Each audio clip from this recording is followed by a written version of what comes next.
Australia is a place full of unique wildlife. The landmass of Australia separated from the supercontinent Gondwana some 99 million years ago, with another 40 million years of dinosaur life still to go.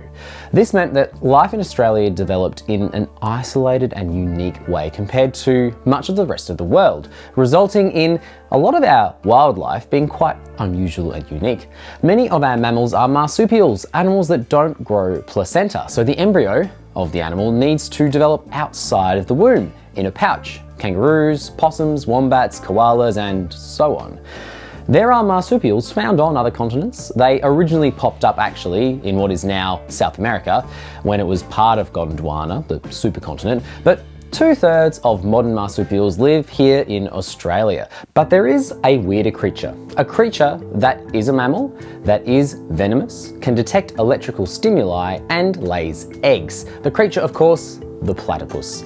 The name platypus comes from the Greek for platus, which means flat, and pus, which means foot, which means that the plural is never platypi because the I at the end is a Latin rule, not Greek. The true plural would be platypodes, but that never caught on, so it's just platypus or platypuses. Anyway, platypus are only found on the eastern side of Australia in bodies of fresh water. I've only seen platypus in zoos. They're pretty rare, not strictly endangered, but they are near threatened due to pollution and predation by introduced species such as cats and foxes. But I really wanted to see a platypus in the wild. Recently, one of my oldest friends was in town from out of state, and when we caught up, I suggested an expedition to find some platypus. So that's what we did. I'd been given a tip that a particular spot, Finn's Reserve in Templestowe, for anyone in and around Melbourne, has a platypus colony that is often fairly active, so that's where we headed.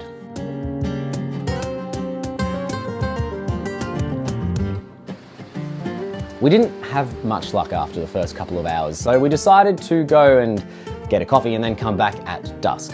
And we were glad that we did.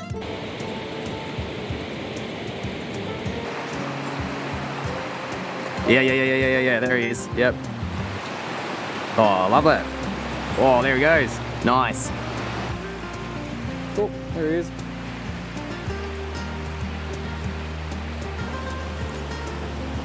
Gorgeous. Nice.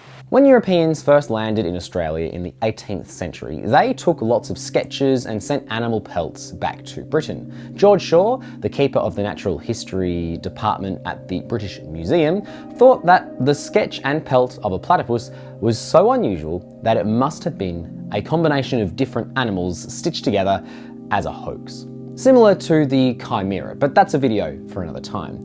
And you can't blame him. Feet and a bill like a water bird, tail like a beaver. It's a very unusual animal.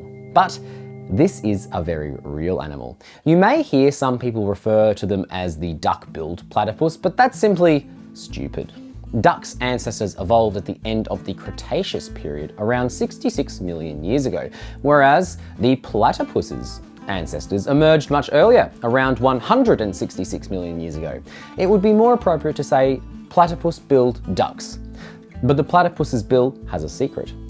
It can detect electrical stimuli, similar to how hammerhead sharks can do this, which is very handy. They feed on worms and other small animals living in riverbeds where they can't see, not because it's murky down there, although it is, but because they close their eyes, ears, and nose when hunting underwater.